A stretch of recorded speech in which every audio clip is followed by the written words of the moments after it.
who come together and act powerfully in neighborhood after neighborhood after neighborhood. And he said they take three powers.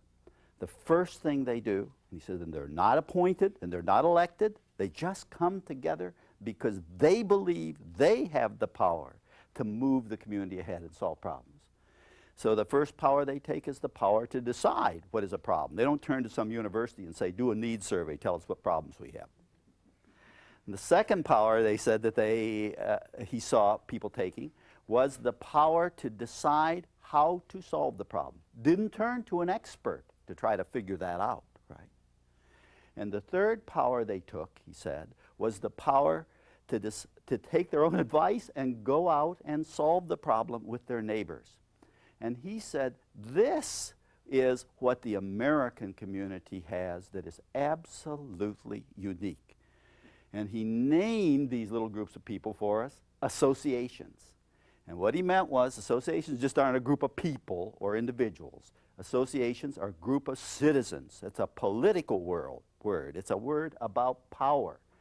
And we hear so much today about empowerment. And he said, if you want to empower people, then they have to be in association as citizens solving problems. They can't have somebody else taking that power away and say, leave your community to us, we'll solve your problems.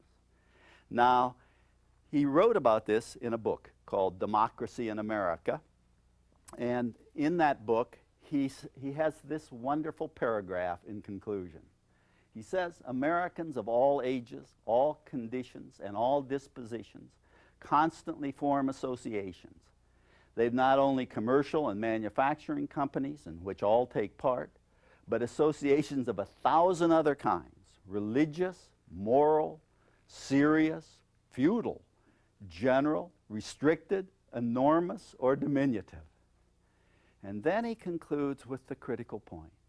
Wherever at the head of some new undertaking you see the government in France, or you see a man of rank in England, in the United States, you will be sure to find an association. That is, in Europe, power to solve problems was held by governments, by professionals, by nobility, but here, power was in the hands of every Tom, Dick, and Mary.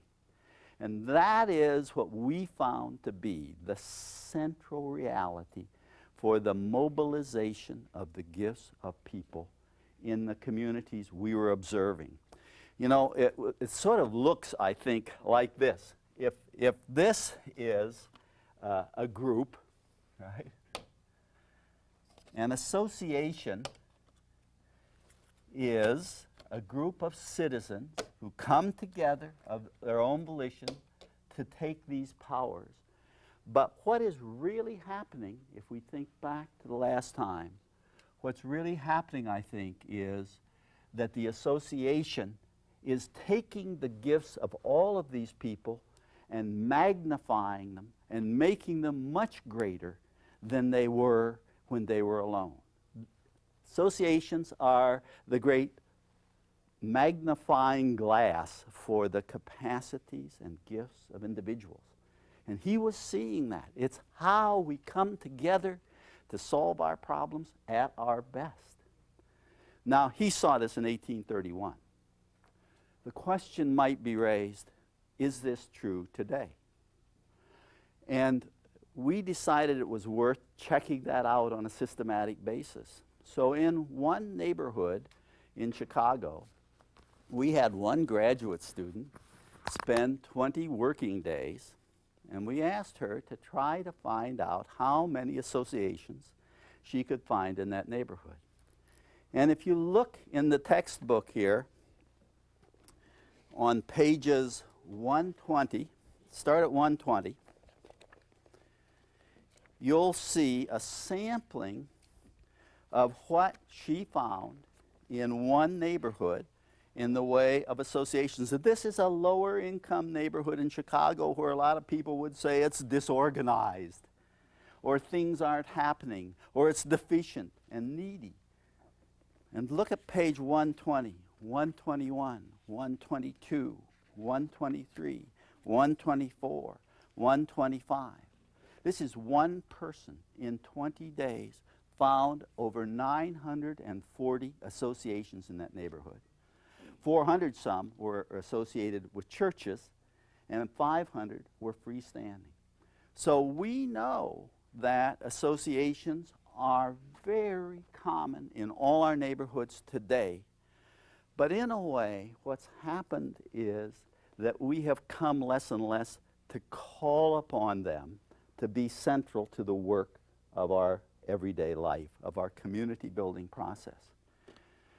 Now, really powerful neighborhoods we found were places where associations were at the center of the community's life, and there were lots of them. And then what made the neighborhood even more powerful is not that there were a lot of associations, but that they had been brought together, in a sense, in an association of associations. And this tool, an association of associations, we found to be the most empowering, the most powerful, the most effective tool for the maintenance or the revitalization of neighborhoods. In Chicago, one of these associations of associations is called the Logan Square Neighborhood Association. It's the neighborhood where this inventory of associations was done. And let's listen to the president of the association, Ray Colon, tell us about how they work. Ray, you're the president of the Logan Square Neighborhood Association. Can you tell me how it's set up? Yeah, Logan Square Neighborhood Association, or LSNA as we call it, is a organization of associations consisting of block clubs, churches, youth service organizations, senior citizens' homes, and basically concerned residents who are interested in improving the conditions of the Logan Square community. How do you make decisions? Well, each group has one person that represents them on our board, and they each have a voting power in order to enforce whatever type of issues or initiatives that we see fit. Right now we're working on what we call the holistic plan, and because all of the issues that we face are somehow interconnected, we decided to come up with a response that was very interconnected or holistic. So that's what our main initiative right now is. We have a community plan that we've set up based on the input from all the different agencies and groups working with us. Now, have you had any results so far? We've had some great results. It makes a lot of difference when you have a plan. School overcrowding is one of the major burning issues here. A lot of our children get bused out to other neighborhoods. We've been successful in being able to get a commitment for 5 new school additions to be built here. And 2 of them are already, one's completed and there's 2 that are almost completed, and we've got another couple to go, but we're still fighting for more schools and more space for our children to keep them here in the neighborhood. Great. Anything else? Well, we've got also a resolution focusing on jobs and economic development for the area. We want to maintain some type of stability here with the different richness and cultures that we have here. So the banks and the businesses have been very generous and are kicking in, and we've got we call our $20 million resolution, making creative ways for people, first-time homeowners, to be able to make a down payment and actually own a home here as opposed to renting all their lives. That's great. Sounds like you're having a lot of progress, and you think a plan is a critical part of it. I think a plan is essential. I mean, if you want to know where you're going, you have to have a plan. So Ray Colon and the people in his neighborhood have come together not as individuals and not as agencies, but as associations, citizen-centered, to have a vision, make a plan, mobilize their assets through the gifts of all the associations in the community. Now, I'll bet each of you is a part of associational life as well. Jode, why don't we check that out? I think that one of the things that we found that is so interesting and beginning to be so powerful in communities is to have people engage in a kind of inventory of associations. And one simple way to start, we've asked our colleagues here in the studio to do a little work ahead of time on this, and they've, as always, supplied us with their wisdom and their experience. We've asked them simply to list their associations that they belong to, the groups and organizations where they come together in their communities to be part of the community building process. So let's just take a quick look here at the result of the lists. I'm going to ask them each to to say how many they've been able to remember. Some of them are belonging to so many they can't remember them all. And then to tell us 2 or 3 examples. V, do you want to start? I belong to about 10 associations, and the 2 that come right off the top of my head is the Parent Teachers Association and the Boy Scouts and Girl Scouts Association. Claudine? I came up with 7 7, all right. organizations, and where I spend a lot of my time is with the Community Action Group and with the Rites of Passage for African American women. Great. I came up with 6. The 2 that came to mind quickly were the Family AIDS Housing Foundation and the Washington Runners Club. All right.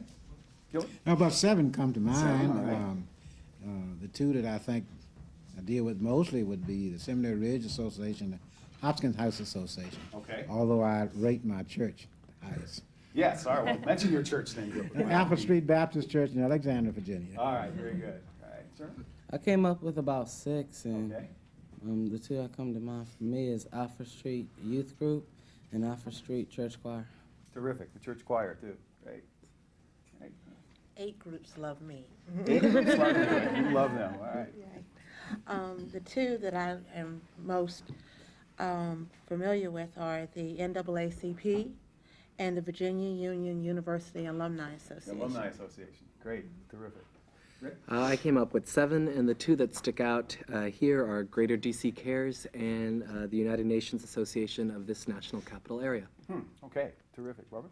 I also had 7, right. and the 2 I spend most time with is my church, St. Martha's Church, and with the Spar Island Racing Association. The Racing Association. Okay, terrific. All right. This is an amazing array of memberships and associations just in this room with just a few people. John, I saw you keeping count. Well, How are we doing? We have 8 people who belong to 57 associations, each one different. Right. 57 different associations 8 people. in just 8 folks, right? If we did this across the country, if each of you then sort of spent some time beginning to list your own associations and then beginning to map them out, a kind of simple methodology for doing that is in the Green Book, in the guide, beginning on page about 113. It describes the kind of process that John was talking about that one person in 20 working days used in Logan Square to get her 940 associations. It's very simple. It has to do with using the local media and using the local bulletin boards and sort of doing snowball interviews and writing letters to folks. It doesn't take long to begin uncovering all kinds of groups and associations. We really recommend this as a place to start in everybody's community building kind of process because, as John said, the associations are where the gifts of individuals get given and magnified.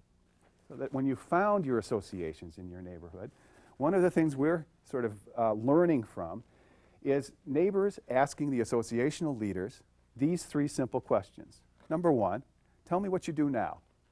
Just describe what it is your association is up to, right? Secondly, tell us what you do now that has an impact on the broader community. I mean, we're assuming that all of our associations serve their members in some way, right? Or the members wouldn't be part of the association. But many of them also do something that affects the broader community, and we want to find out about that, right? Because that's the way the sort of stretch begins. And then the third question, which we're finding awfully interesting and awfully promising, is to ask associational leaders, what could you imagine that contributes to community building? What could you imagine your association taking on in addition to what you do now, right? And we're beginning to think with community leaders across the country about ways in which local associations can begin to contribute to the local economy, can begin to connect with the strangers in the community, can begin to say, yeah, we can in fact invite the young people into our association. We can invite the older folks who've been marginalized in our neighborhood back into, we can invite all of the folks on the edge of our community back into the activity of the associational life in our neighborhood. And we can contribute in all kinds of ways, therefore, to reknitting the relationships in the middle of community. Now, this work of sort of stretching the functions of local associations has led us to be thinking with associational leaders about the work they do in some pretty sort of often bizarre ways, I think, John, don't you think? Why don't you tell us one of the stories that's taught us a lot about this? We all know that the associations are there in our communities but they're not recognized very well. And we also know that they are doing good work. But what we don't know nearly